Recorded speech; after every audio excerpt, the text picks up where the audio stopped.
So this video is for people who are, teenagers and they're beginners and they just want to start.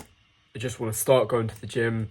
They're not advanced, just want to start going to the gym. What should you do as a teenager when you're starting to go to the gym and you want to build an aesthetic, good-looking physique? So first of all, I want to say congratulations for opening and watching this video instead of some random Mr. Beast fucking dopamine filled video. So first thing, you want to know what muscle groups are aesthetic and sexy, right?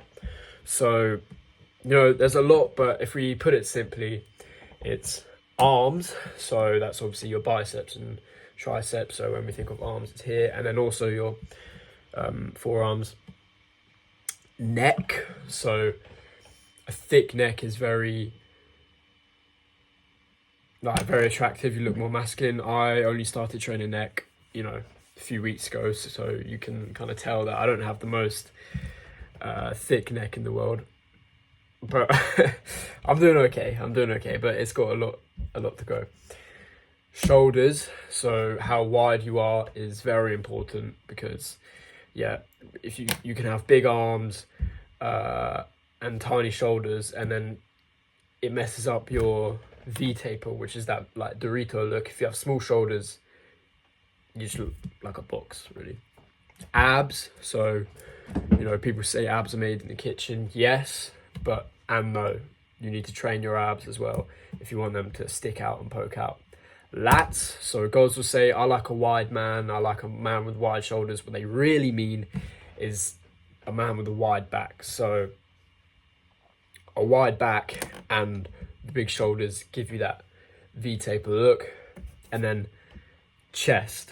So chest isn't like as important as people make it out to be. It's the most fun muscle group to train. That's why it's so popular, chest day, bench press. But girls aren't too crazy about chest, but if you have a small chest, it looks very weird. So obviously those are the muscle groups that are like sexy and shit. But then also, of course, you have to train your legs. Of course, you have to train other little muscle groups in your back and traps and all that shit. So first of all, routine. So what routine should you follow when you go to the gym? Should you follow fucking Chris Bumstead's routine, blah blah blah, the biggest bodybuilders? No. Okay, when you're first joining the gym, you learn about this thing called progressive overload, which is where you start with small weight. You can barely do small weight, and then next week, so if you're doing 20 kg bench press, next week you can try and do 22. Next week you can try to do 24, and so it's the same thing in pretty much in life, self-improvement, but like when you're going into the gym as well. So if you're a beginner and you're going into the gym and you're trying to do the hardest, like a bodybuilder workout that like the best do, you're gonna find it hard. You're not gonna have the form down. You're not gonna know what you're doing. So what routine should you follow? I have linked a routine that I have made down below that I started when I was a beginner, and I am very knowledgeable on workouts that are easy and obviously work very well, but as a beginner. So I think beginners should be going 3 days a week, because again, if you try and do crazy bodybuilder Arnold workouts where you go twice a day, 6 times a week, it's not good when you're a beginner. Okay, you want to get your form down, you want to get the basics right until you start going all the time and training as hard as you can. So I have linked a 3 day a week course, or not course, just a little spreadsheet thing down below that you can look at for free. Yeah, okay. So I would recommend as a beginner you go 3 days a week, 4 if you can. 5 is when you're just like, you mess up and you think, blah, blah, blah. So the next thing is friends. Okay, friends are very, very important when you start going to the gym. If you start going to the gym as a beginner 6 days a week by yourself, it's like discipline, like David Goggins. Holy shit, this is so hard. So an amazing life hack that I can tell you is go with friends. It makes it so much easier. You know, when you and a friend both start going, it's like a fun activity. You know, you finish school, oh shit, should we go to the gym? Yeah, yeah.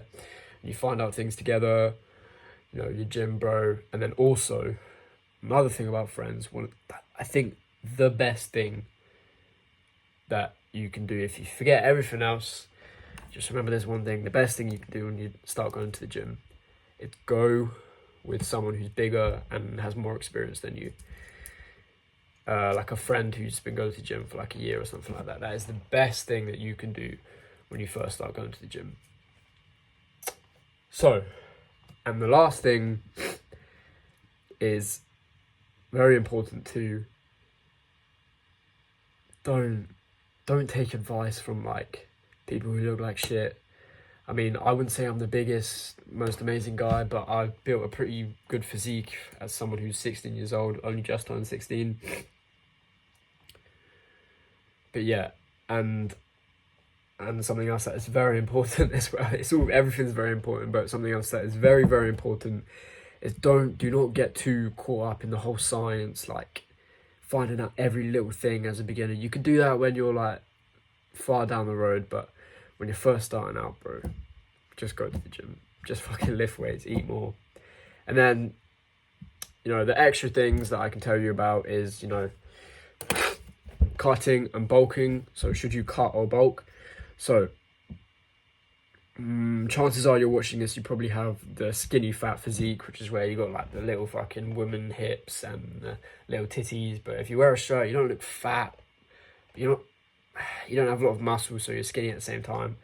If you're like that, you should bulk because you are skinny. You're not that fat. If you are fat, you know, you have a very big tummy. You've already bulked. Okay, cut. And if you're skinny, bulk. There you go. Put pretty simply. And then diet. Just try and eat clean, whether you're bulking or cutting, because the whole thing of, you know,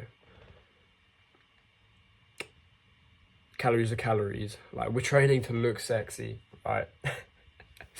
And if you're bulky and you think, oh, calories are calories, you eat loads of shit, processed food, you're going to get like acne and like a fat, bloated face.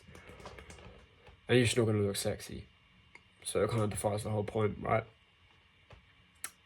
And then your protein, 1 gram of protein per pound of body weight, right? So just find out how much pounds you weigh, and that's how many grams of protein you got to have.